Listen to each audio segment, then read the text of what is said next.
Hi students, my name is Pandika, your social studies educator at Study Room, and today we are going to cover a different chapter, that is the Indian Constitution. So first, let's start with the definition of the Constitution. So let's just start with a very simple example. So as you all know that there are sports and there are rules and regulation in sports in order to avoid the unnecessary fights and chaos between the players of the different teams, right? So every sport has certain rules and regulation so that the players of the different teams does not enter into an unnecessary fight with each other, right? So in a similar way, we have different rules and regulation in a country as well. We have different rules and regulations in our country as well, and a document on which these rules and regulations are written is known as constitution. So here we go. A written document in which we find such rules is called as constitution. Now you might wonder that why do we have certain rules and regulations like we have in sport in our country. So basically in sports we have rules in order to avoid the unnecessary fights between two players. So a country has many people, right? A country is very diverse. A country like India especially is very diverse, or any other country is also very diverse. We have different set of people, we have different kind of people belong to different religion, caste and gender. So a country is very diverse. A country is very diverse. It has different set of people belonging to different religion, gender and caste. And so we all know, since people belong to different religion, caste and gender, there might be some difference in opinion. Some people who belongs to different religion might not agree with the people who belong to another religion. So in order to govern the entire country peacefully, despite of all the differences in terms of religion, caste and gender, certain rules and regulations are formed in the country, and a document on which these rules and regulations are written is known as a constitution. A written document on which these rules and regulations are written is called a constitution. Now these rules and regulations are made by a common consensus of the political leaders. Now these rules and regulations are made by the common consensus, means common general agreement, common consensus of political leaders, of political leaders. So the rules and regulations which are written on a document is basically made by the political leaders by coming on a common consensus. Common consensus is a general agreement. Is general agreement. So basically what happens is that the political leaders come together, sit together, have a discussion as to which rules and regulations are to be implemented or are to be made in the country, and they come on a common agreement. They come on a common agreement, that is, they mutually decide, and then through common consensus these rules and regulations are written on the document, which is eventually called as constitution. All right, moving on. So now you might wonder that you have already understood what is a constitution and how the rules and regulations are formulated. Now you might wonder that why do we even need a constitution? So basically, as we discussed, that a country is very diverse, right?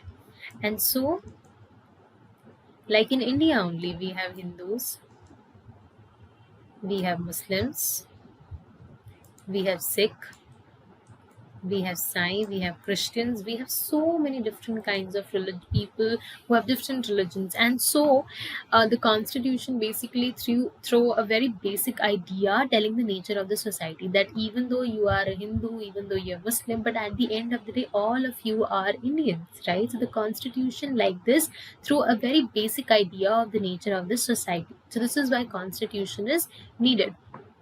Okay, moving on. The second point as to why do we need a constitution is because since we know that there are diverse kind of people, there are Hindus and there are Muslims, so there could be a possibility, as we discussed, that since there are different kinds of people, there are different genders of people, so there could be a difference of opinion. There could be a difference of opinion. Now, what do we mean by difference of opinion? there could be a difference of opinion among several different kinds of people. Difference of opinion is that if I say something, there is a possibility that the other person might not agree on my statement and might make a new statement that I don't agree upon, right? So there could be difference of opinion like this. Like for instance, that I say that I do not want to wear a helmet while riding a scooty, and the other person says that it is advisable that you should wear, whereas I deny on that fact that I do not want to wear, right? So this statement, so this disagreement would lead to a fight eventually. But now here the constitution lays down some basic rules and regulations like this in order to govern the country peacefully, and those rules and regulations are to be followed by each and every person. So in this example, where I am denying to not wear the helmet and the other person is forcing on me to wear the helmet, here the constitution made the rule that it is compulsory to wear the helmet whether or not you want to or you don't want to wear the helmet. And in case that you don't, you will be charged for the same. You will have to pay the penalty for the same. So in this way, the constitution has laid some rules and regulation which every citizen has to abide by, whether or not we like it, in order to avoid such difference of opinions, in order to avoid such chaos and fights in the country. Moving on. Okay. So in order to understand the other needs, other points as to why do we need constitution, first let's go through a short story of Nepal, where we will understand what actually happened in Nepal which made them change their political system from monarchy to democracy. Okay, so let's go back to 1990. Let's go back to 1990 when Nepal had mixed political system. What is a mixed political system? Basically, they had democracy also and they had monarchy also. Basically, there was monarchy in Nepal, but that king was not supposed to rule according to his will. He was supposed to go through certain rules and regulations that were mentioned in the constitution, which also made Nepal a democratic country. But the king was ruling the country that time. So it was a mixed democracy. There was a sense of democracy and monarchy until 1990. But after 1990, King Gayendra, who is the king at that time in of Nepal in 1990, he started basically taking the democratic part out of the country. Now he started ruling according to his will. He was supposed to basically rule according to the rules that were mentioned in the constitution, but up till 1990 he was following that. After 1990, he started to take out that democratic part of the country and started ruling according to his will. Now, when he started ruling according to his will, the people got against him because he was biased. He might be biased in his, in his rule making or policy making or in his support system. As we all know that we live in a country which is very democratic, where each and every citizen has been given equal rights, right? So there could be a possibility that when that King Gayendra was ruling the country according to his will, he might not be giving equal rules to equal rights to each and every person, and that is why people started revolting against the king. People started revolting against the king. People started protesting against the king, and so from 1990 to 2006, it actually took them a lot of years. From 1990 to 2006, until up till 2006, they were able to basically change the monarchy into democracy. Into democracy. Now they were basically asking for the change from the king, right? They didn't want that king to rule the country because he was being biased. He wouldn't, he was not giving them equal rights and so on and so forth. That is why the citizens were not in favor of the king. They was revolting. They were protesting against the king, and that is why they didn't want that king to rule the country, and that is why they were raising their voice. Now it took them many years. It took them around 16 years in order to get justice, and after 16 years in 2006 they got the justice. Their political system got changed from monarchy to full democracy. The political system got changed from monarchy to full democracy. Now here understand a very important thing, that when the political system changed from monarchy to democracy, now what will happen, that basically the people since we know that the constitution lays down some basic ideas as to tell the nature of the society, as we took in the example wherein we were told that even though you're Muslim or Hindu or Sikh or Sai, whatever, but at the end of the day you all are Indians. At the end of the day you all are Indians. In the similar way, constitution lays down some basic ideas also. So now when the entire political system of the country will change from monarchy to democracy, it is quite obvious that the nature of the society get changed, right? If the political system is getting changed from monarchy to democracy, it is quite obvious that the entire nature of the society will also get changed, right? So there was a need of a new constitution with the new rules of regulations and with the new ideals, right? So there was a need of the new constitution. Okay.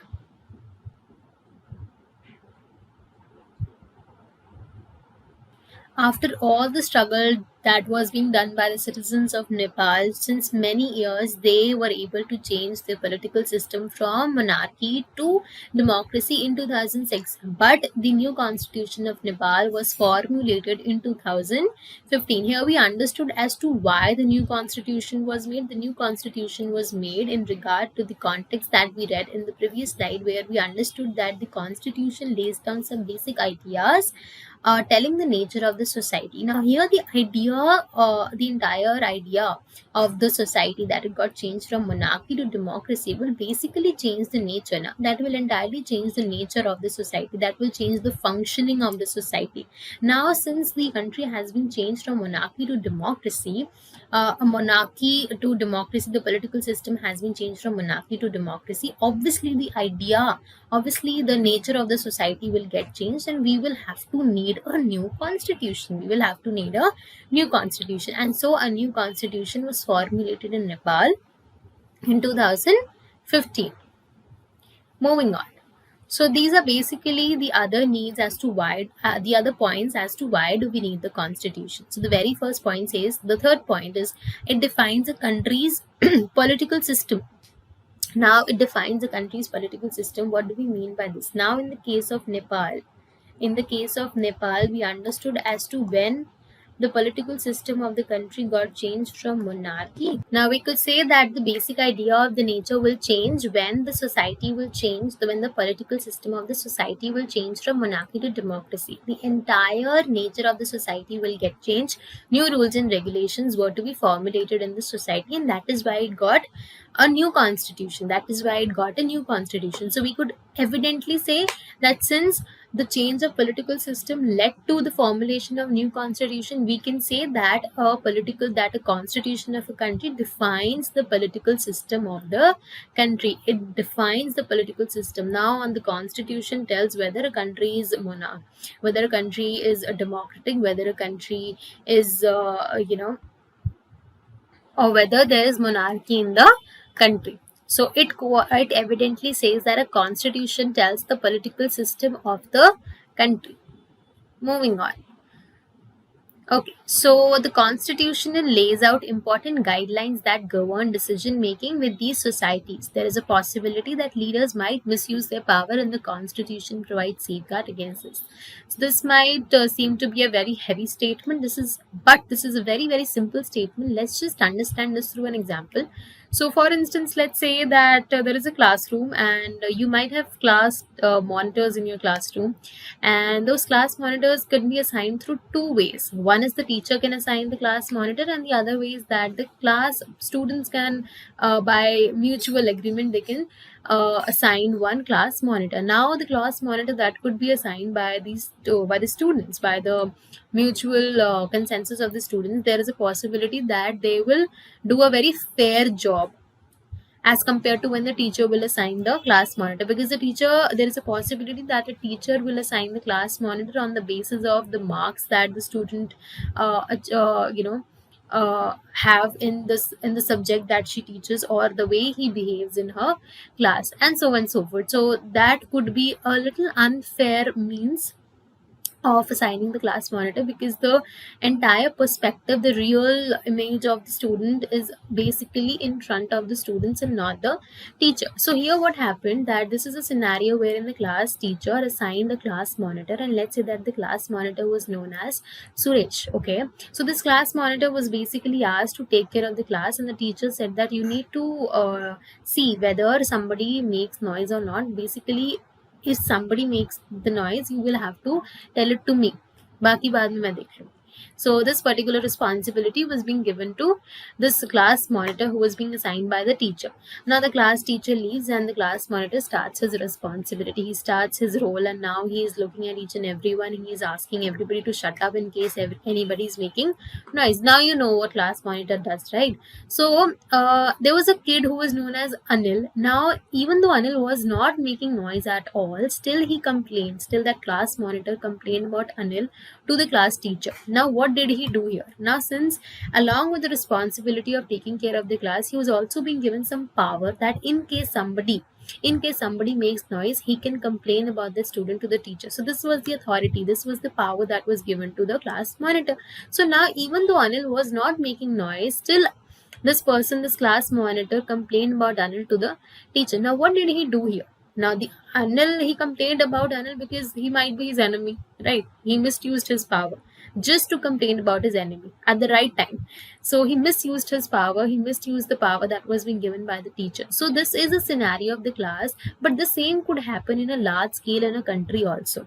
The same could happen in a country also, that the more powerful people, like the political leaders who have more power than the citizens of the country, can absolutely take advantage of the citizens. So the constitution lays down some basic rules and regulations in order to safeguard citizens like us, which are not that powerful, right? So that the other more powerful people, the political leaders of the country, the government officers, does not take advantage of us who have more power, right? So this particular point says that this is why constitution is needed, because constitution has set some basic rules and regulations which says that which basically safeguards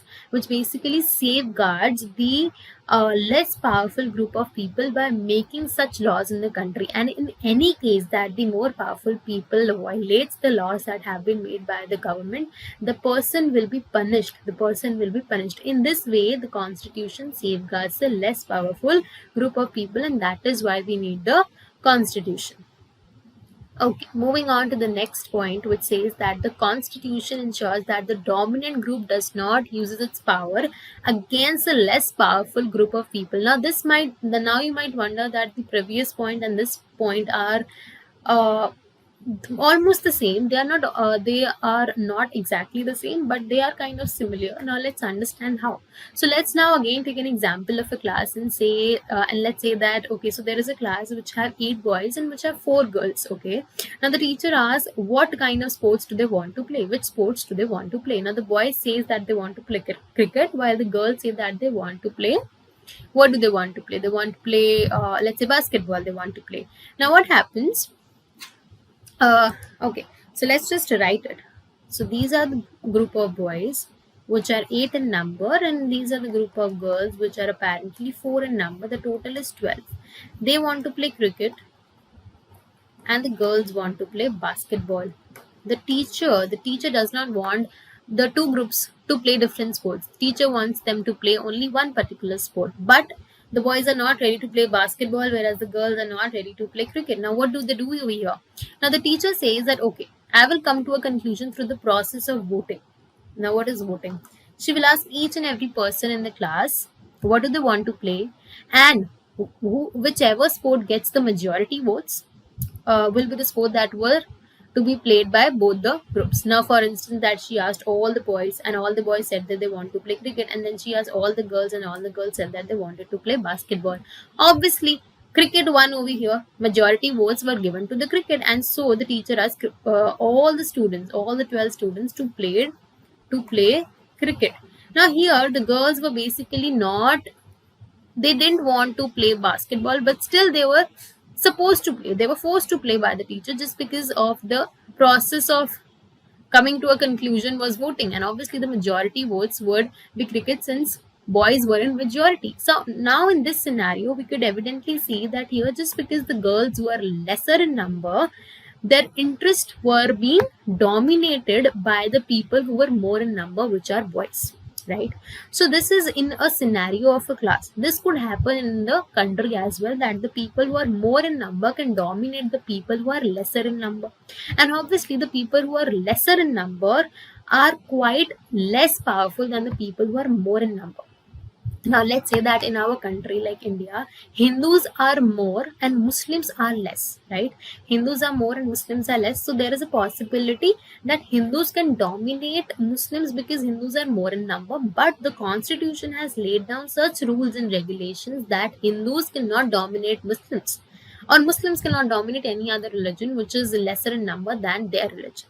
So such rules and regulations are being laid down by the constitution, which safeguards the lesser, the minority community. Basically, the community which is less in number, the group of people which are less in number is called as a minority community. So the constitution lays down such basic rules and regulations which safeguards these people who are lesser in number from getting dominated from the people who are more in number. And apparently the people who are more in number are more powerful than the people who are less in number. And this is why we say that the constitution ensures that the dominant group does not use its power against the other less powerful group of people. And this is why we need constitution, because constitution safeguard us from being dominated by the more powerful group of people which are more in number than us.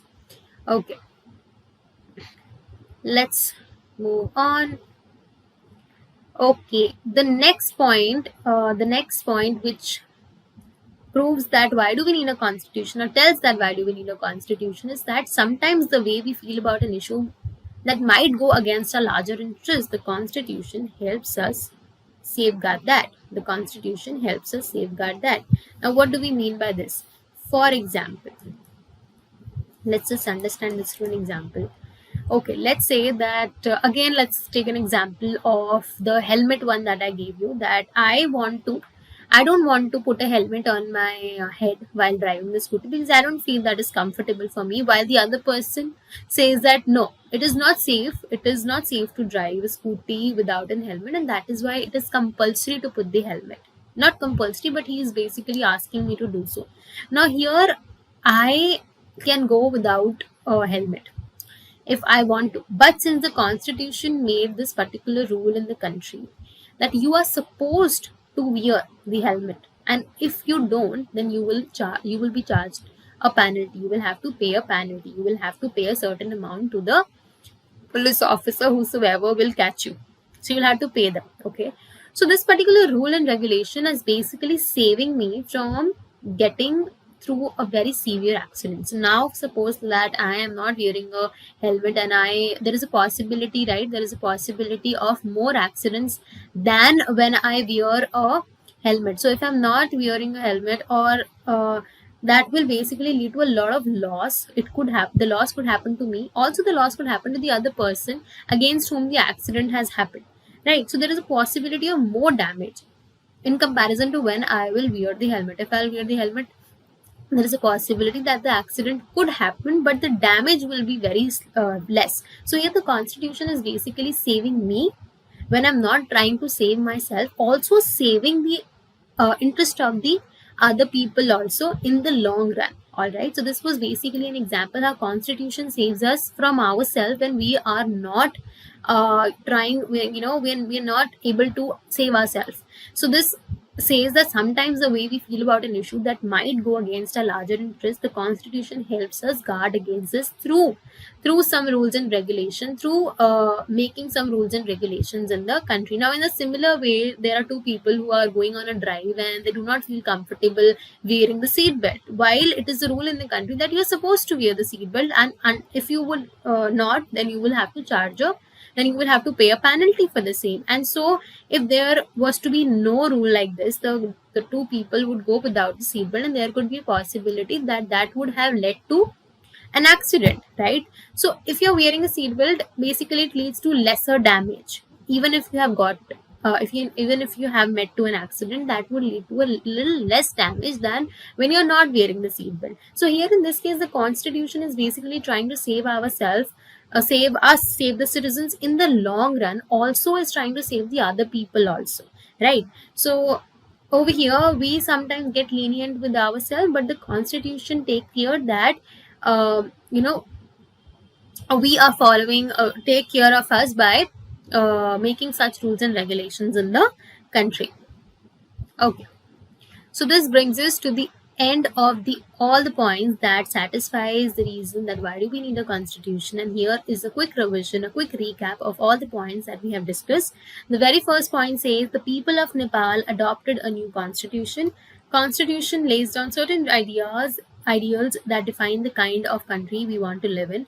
So as we have discussed in the example of Nepal, wherein we discussed that when the political system of the country changed from monarchy to democracy, the ideal nature of the society got changed. And obviously, if the ideal nature will get changed, the rules and regulations of the country will get changed, and therefore, a need for new constitution will be there in the country. And this is how constitution helps. The constitution lays down certain ideals that define the kind of country that we want to live in. And therefore, because we wanted a new constitution, why did we want to want a new constitution? Because the constitution uh, have some rules and regulations. Now, before we had monarchy, so a constitution had rules and regulations that were related to monarchy. Now we have democracy. Thus, now the constitution will have or will formulate the rules and regulation, keeping in mind the democratic part, keeping in mind that the country is democratic now. So that is why we need constitution, because constitution lays down rules and regulation. Before it was monarchy, it was to lays down rules and regulations according to the monarchy. Now it is democracy. Now the constitution will lay down the rules and regulation according to the democracy. Suresh, the class monitor, wrongly pickles on Anil. Now, Suresh here is the class monitor who, even though Anil did not make noise, he still complained about Anil to the class teacher. Now, here he is basically misusing his power, because he has been given authority, because he has been given power, because he is more powerful right now from Anil. He is making edu. He is basically misusing his power. So, the similar could happen in a country wherein the more powerful people, maybe the political leaders, the government officers who have more power than the other normal citizens of the country, and there is a possibility that those people can take advantage of the normal people.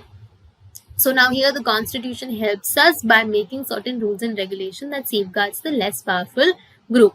Now the girls do not get to play basketball because the boys are a majority in the class, and the constitution ensures the dominant group does not use its power against the other less powerful group. Now in the other slide we read that how girls had to play cricket just for the sake that they were lesser in number. Now so let's suppose that there were six girls, and let's say that there were seven girls and there were five boys. If it were to have that there were seven girls and five boys, and the boys wanted to play cricket and the girls wanted to play basketball, then the scenario would be very different. The scenario would be opposite. The girls could have played whatever that they wanted to, but this is not how a country works, because there are different kinds of people in a country. There are Hindus, there are Muslims. Hindus are obviously in majority and Muslims are obviously in minority. Now if we'll function a country according to majority and minority, we listen to only the interest of majority and not the minority, obviously we'll not be able to govern the country peacefully, since the minority will raise their voice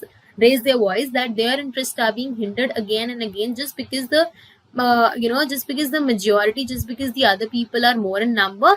This does not mean that you hinder our interest, like the example that we read in, where the interest of the girls were being hindered just for the sake because boys were more in number, and the teacher decided that she will go on the basis of majority votes. Now if we will function the country in a similar way, we'll only look for the interest, we'll only follow, or we'll only make rules in the interest of the majority people. The minority people will protest, they will raise their voice. We won't be able to function the country peacefully. And that is why the constitution has basically made some rules and regulations wherein it safeguards the minority people from being dominated by the more powerful people, by the people who are more in number. Obviously if they are more in number, apparently they will have more power. That is why I am using more powerful group of people. So the constitution has basically laid down some rules and regulations which safeguard the people who are lesser in number from the people who are more in number. Also, it has laid down some rules and regulations which tells the government that you need to function and you need to implement these rules in a certain way that it uh, give justice to the minority, also the majority, and not just one part of the society, that is majority. Okay.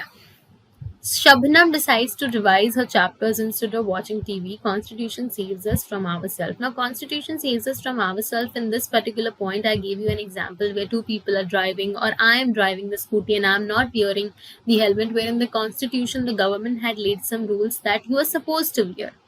Right? This is a compulsory. This is not a choice. This is a compulsion in the country that you are supposed to wear. And in this way, by making such rules, they are basically saving the entire country from getting a lot of damage. They're basically thinking of the long run, and that is why they have made such rules and regulation, and they're trying to save the citizens of the country from being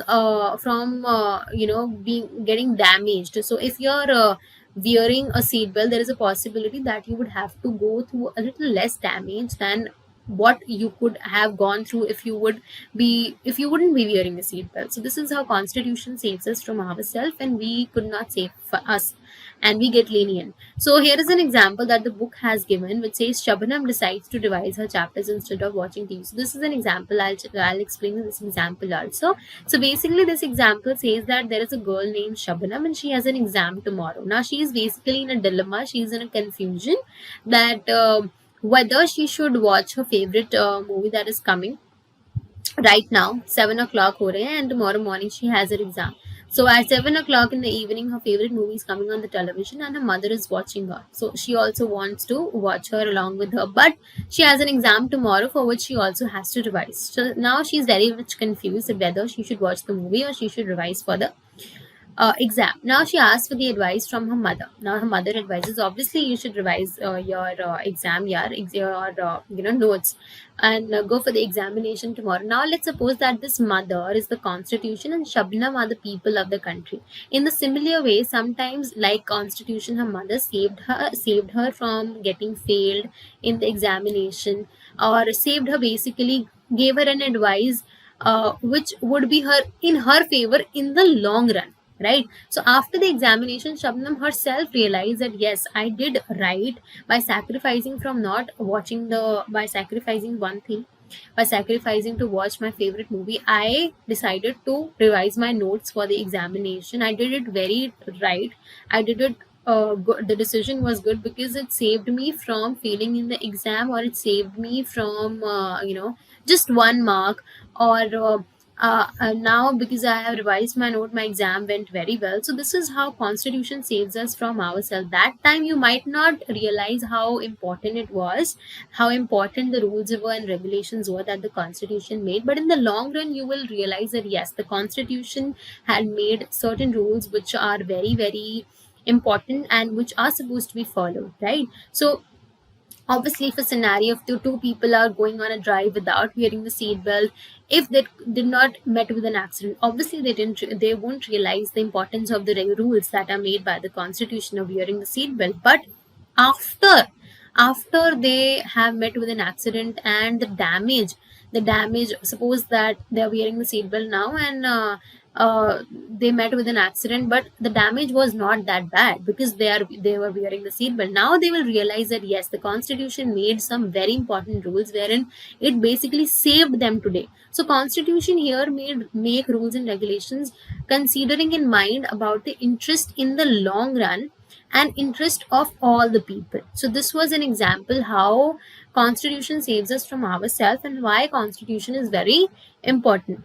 So this brings us to the end of the video. We'll connect in the next video. Thank you so much for joining me on Study Room.